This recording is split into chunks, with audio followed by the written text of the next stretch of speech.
මෙන්න විශේෂ ප්‍රවෘත්තියක්. 2016 දූෂණ විරෝධී අන්තර්ජාතික සමුළුව මෙවන විට ලන්ඩන් නුවර ලැන්කාස්ටර් හවුස්යේදී පැවැත්වෙනවා. දූෂණය පිටුදැකීම සඳහා අවශ්‍ය ක්‍රියාමාර්ග ගැනීමට ලෝක නායකයින්, ව්‍යාපාරික ප්‍රජාව සහ සිවිල් සමාජ ඒකාබද්ධව මෙවැනි සමුළුවක් පවත්වන්නේ ප්‍රථම වරටයි. ජනාධිපති මෛත්‍රීපාල සිරිසේන මහතා සමුළුව අමතන අවස්ථාව වෙත දැන් අප යොමු වෙමු. Corruption is one of the factors that promote political violence and other forms of human rights abuses. Sri Lanka went through such a stage during the previous administration. The people reacted strongly against corruption by changing the corrupt administration by the power of the ballot in January 2015 at the presidential election and again at the parliament election in August 2016. The people acting democratically got rid of the corrupt leaders and their supporters. The current national unity government consists of the two majority political parties in the parliament, one under my leadership and the other led by Prime Minister Honorable Ranil Wickremesinghe. We were elected to office on the policy platform of democracy, good governance and rule of law. Therefore, we consider if our prime duty to root out corruption from the country. We have already taken several significant measures for this purpose. I am happy to inform this forum that with introduction of the 19th Amendment to the Constitution, I handed over to the Parliament most of the executive powers of the President. Except those powers the Supreme Court decided cannot be transferred.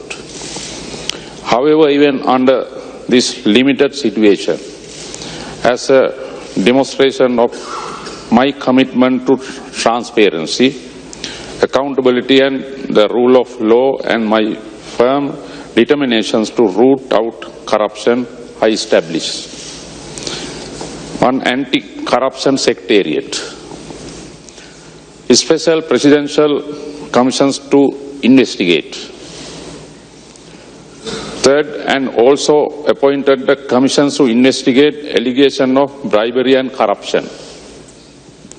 Fourth, the Right to Information Act has been presented to the Parliament.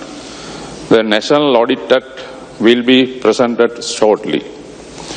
All these institutions are working satisfactorily. A special division within the police titled the Financial Crimes Investigation Division, FCID, was established to expedite investigation on major financial crimes. They have been given all necessary facilities to carry out their duties.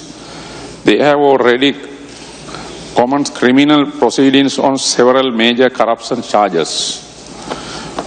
We note with appreciation the support and cooperation already extended to Sri Lanka by several countries including UK, USA, India and Switzerland, as well as the World Bank, to strengthen the investigative agencies. Regarding the stolen assets, we are in the process of seeking information and assistance to trace them. We are happy that this summit proposes to establish an international anti-corruption coordination center. All of us as leaders need to thank the Act collectively to strengthen our own law enforcement agencies to track the corrupt and recover the proceeds of corruption. Sri Lanka is fully committed to such firm action. Thank you. Thank you, President Sirisena. I now turn to Strive Masiyiwa. He's chairman and founder of Econet Wireless, but he is better known because he refused to pay a bribe.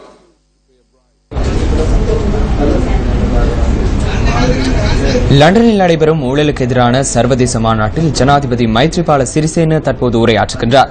ஜனாதிபதி உரையின் நேரடி காணொலியுடன் தற்பொழுது நாம் இணைந்து கொள்வோம். பனடி.